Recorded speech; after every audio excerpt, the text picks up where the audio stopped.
A question homeowners often ask us is, we want landscape lighting, but where do I put them?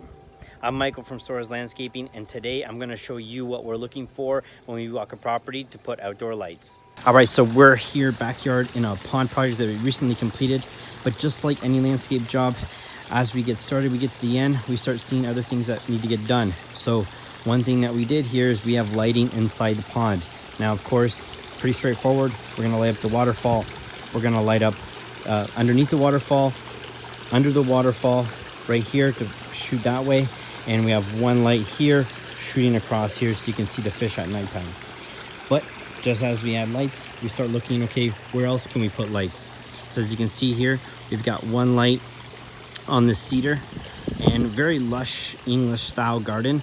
So not a whole lot of specimen for us to light up. But as you can see, we've got a nice sizable tree right here. So there's a light right under that tree, gonna light up that canopy in the nighttime.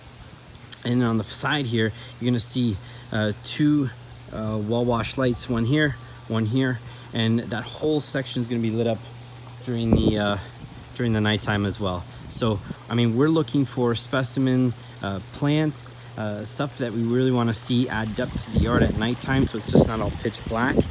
In addition, you know, we can also explore doing deck lighting in this case, but really the focus we want is on the plants and on the pond, because that's what's going to be enjoyed here at nighttime. That's just a really quick idea of what we're looking for when we come into a property to put some landscape lighting in. And of course, if you guys have any questions about what you've seen here or what you haven't seen, feel free to reach out to us. Take care. We'll see you next time.